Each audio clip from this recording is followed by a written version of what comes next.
बिस्मिल्लाहिर्रहमानिर्रहीम। अस्सलाम वालेकुम व्यूअर्स, मैं हूं मोहम्मद कमरुज़्ज़मान और आप देख रहे हैं मेरा यूट्यूब चैनल कोरीज़ इंडस्ट्रियल इलेक्ट्रॉनिक्स। व्यूअर्स, ये एक डिजिटल काउंटर है। आज हम आपको इस डिजिटल काउंटर के ऑपरेशन के बारे में बताएंगे और इसकी वायरिंग के बारे में बताएंगे कि ये किस तरीके से इस्तेमाल होगा। ये डिजिटल काउंटर जो है ये लिक्सियांग कंपनी का बना हुआ है, चाइना का है और इसका मॉडल नंबर है LXJ48। 48 का मतलब ये है कि ये 48 mm बाई 40 mm साइज़ का है, यानी कि 48 का है। ये इसके थोड़े से हम वायरिंग के कनेक्शंस देख लेते हैं। ये कनेक्शंस के पीछे हैं। इसके लिए बेस वगैरह इस्तेमाल नहीं होता। कनेक्शन में आपको बता देते हैं कि ये सोर्स यानी कि पावर पिन नंबर 1 और 2 पे दी जाती है और इसकी पावर जो है वो AC 220 वोल्ट है, क्योंकि AC 220 वोल्ट के ऊपर ये जो हमारा जो स्क्वायर है इसको इन्होंने ब्लैक किया हुआ, बाकी सारे एम्प्टी हैं। तो हमारी इसकी जो 220 वोल्ट सोर्स है, उसके बाद 3, 4, 5 ये हमारी रिले आउटपुट है। जब टाइम अप हो जाएगा तो उस वक्त ये रिले ऑपरेट होगी। नॉर्मली जो है काउंटिंग के दौरान हमारी कॉमन पिन 4 है और नॉर्मल क्लोज 3 है, ये कॉन्टैक्ट बने होते हैं। जब ये काउंटिंग मुकम्मल हो जाएगी तो कॉमन की जो कनेक्शन है रिले का वो 5 नंबर के साथ मिल जाएगा, जो कि नॉर्मली ओपन है। उसके बाद जो है ये हमारी पिन नंबर 9 जो है ये कॉमन पिन है।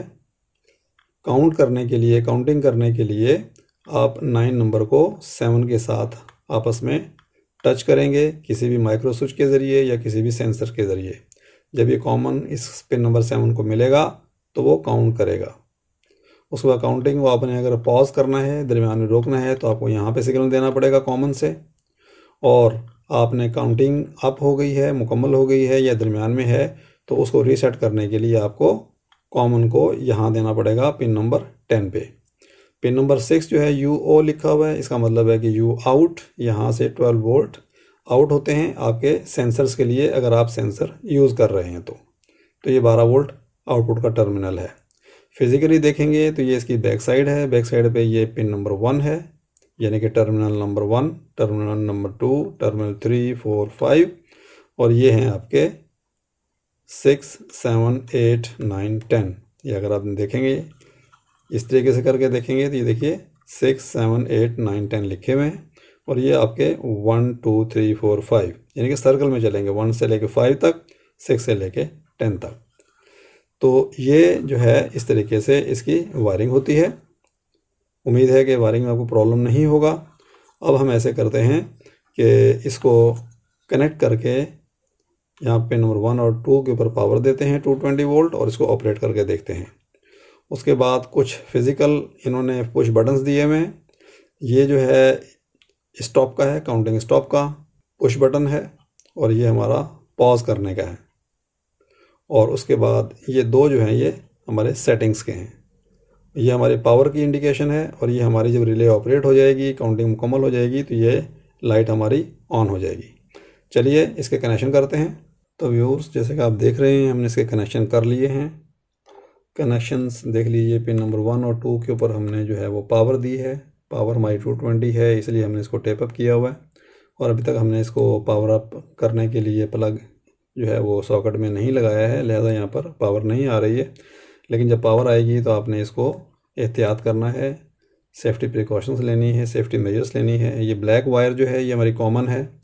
ये हमारी पिन नंबर 7 के ऊपर काउंटिंग की पिन है। यहाँ पर हम इसको टच करेंगे, यहाँ पर तो हमारा काउंटिंग होगी ब्लू के ऊपर।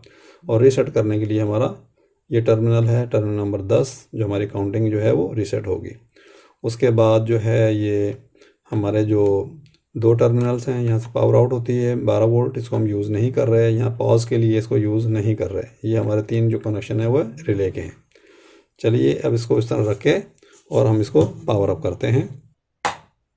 ये हमने पावर अप किया तो देखिए जो ऊपर वाला जो हमारा डिस्प्ले है ये हमारा काउंटिंग का है कि कितनी काउंटिंग हुई है। नीचे वाला जो है हमारा प्रीसेट है कि हमने कितने तक काउंटिंग करनी है। ये हमारे बटन हैं, ये पॉज का बटन है, ये हमारे दो सेटिंग के बटन हैं कि आपने इसको कितना प्रीसेट करना है। और ये आपका ये वाला बटन जो है वो रीसेट का है। तो काउंटिंग के लिए ये हमारा कॉमन का टर्मिनल है, ये बहुत सेंसिटिव है, तो इसको हमने टच करना है, इसको सेंसर के ज़रिए यूज़ करते हैं। ये हाई स्पीड काउंटर है। तो ये देखिए, ये हमारा 1 काउंट हुआ, 2 काउंट हुआ, 3 काउंट हुआ, 4 काउंट हुआ। अब ये थोड़ा सा जर्क मिलता है तो ये उसको डबल पल्स ले लेता है, देखिए। और जो ही अब 10 पे जाएगा तो हमारी आउटपुट की लाइट ऑन हो जाएगी, यानी कि हमारी रिले ऑपरेट हो जाएगी। ये देखिए, हमारी रिले ऑपरेट हो गई। रीसेट करने के लिए यहाँ से इसको टच करेंगे, रीसेट हो जाएगा। दोबारा काउंट करते हैं, 1 2 3 4 5 6 7 8 9 और ये 10 पे ये पावर अप हो जाएगा। ये हमारी रिले ऑपरेट हो गई। उसके बाद हम इसके साथ भी रीसेट कर सकते हैं और यहाँ से भी रीसेट कर सकते हैं, यहाँ से भी रीसेट कर सकते हैं। सेटिंग में ये है कि अगर आपने इनमें से अपना प्रीसेट सेट करना है, लेट से आपने 100 इसमें सेट करना है या 150 करना है, तो उसका तरीका ये है कि आप पहले इसको दबाएंगे, ये ब्लिंक करना शुरू हो गया। फिर जिस डिजिट को आपने सेट करना है वहाँ जाएंगे।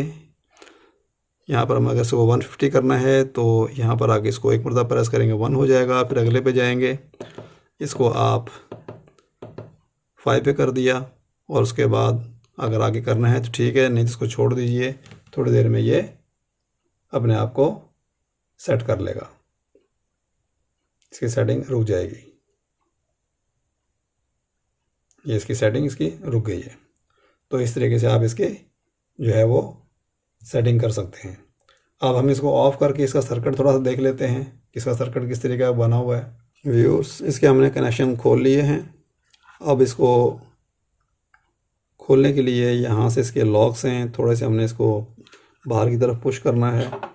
दूसरा स्क्रू ड्राइवर लेना है, इसको यहाँ से पुश करना है बाहर की तरफ और उसके बाद यहाँ से इसको आउट कर लेना है।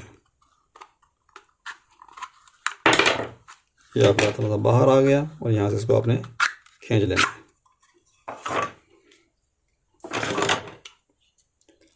ठीक है, 2 PCBs हैं इसकी। इसका कंट्रोलर बोर्ड है, ये इसका पावर बोर्ड है। थीम तकरीबन वही है जो आमतौर पर चाइनाज़ के जो टाइमर्स और कंट्रोलर्स होते हैं, कि इसको आप 220 वोल्ट देते हैं इस ट्रांसफार्मर को देने के बाद फिर ये जो है वो 12 वोल्ट बनाता है। ये ब्रिज रेक्टिफायर है, इसको AC को DC बनाता है। उसके बाद इस कैपेसिटर के ज़रिए उसको कर लेते हैं, फ़िल्टर आउट कर लेते हैं। फ़िल्टर आउट करने के बाद ये पावर आ जाती है इस बोर्ड के ऊपर। इस बोर्ड में वो सेम जो है वो एक 78L05 IC लगी हुई है, जो कि 5 वोल्ट की रेगुलेटर है। ये 5 वोल्ट जो है इस कंट्रोलर के लिए यूज़ होता है और बाकी सर्किट के लिए इस्तेमाल होता है। एक ये IC लगी हुई है, ये एक EEPROM IC है। इसका नंबर है, ये एटमल कंपनी की है, ATML H01304CN CH और उसके बाद CN। तो जो हम इसमें प्रीसेट करते हैं वो डाटा स्टोर करने के लिए इस कंट्रोलर के ज़रिए वो डाटा इसके अंदर EEPROM के अंदर EEPROM है बेसिकली, ये इसमें स्टोर होता है। तो ये इसके सर्किट थे। तो व्यूअर्स, ये वाला जो काउंटर है इसका आपने सर्किट हार्डवेयर देखा। ये इसकी रिले है और रिले के जो पॉइंट्स हैं, कॉन्टैक्ट हैं, वो ये हैं कि देखिए, ये इसके कॉइल के कॉन्टैक्ट हैं जहाँ से ये रिले ऑपरेट होती है। ये इसका कॉमन पॉइंट है, कॉमन टर्मिनल है। इसमें से एक नॉर्मली ओपन और एक नॉर्मली क्लोज़ है। तो ये जंपर लगा हुआ है, जंपर इसलिए लगा हुआ है कि ये पॉइंट जो है वो शॉर्ट हुआ था। शॉर्ट होने के बाद ये प्रिंट उठ गया था तो इसको डायरेक्ट किया गया है। बहरहाल ये रिले है और इसके कैपेसिटर, जो सेकंड कैपेसिटर है ये वाला, ये लगा हुआ है इस IC के लिए। ये रेगुलेटर IC की जो आउटपुट है उसको ये फ़िल्टर आउट करता है। बाकी इसके अलावा नॉर्मली ऑर्डिनरी कंपोनेंट लगे हुए हैं। तो व्यूअर्स, उम्मीद है कि आपको इस काउंटर के बारे में मालूमात मिली होंगी कि किस तरीके का ये बना हुआ है, इसकी वायरिंग किस तरीके से होती है और किस तरीके से इसकी सेटिंग होती है और किस तरीके से इस्तेमाल होता है। तो उम्मीद है कि ये मालूमात आपके लिए मुफीद होंगी, आपको फ़ायदा देंगी इंशाअल्लाह ताला काउंटर्स को यूज़ करने के लिए। तो आज के लिए इतना काफ़ी है। मिलते हैं इंशाअल्लाह नेक्स्ट वीडियो में। जब तक के लिए अल्लाह हाफ़िज़।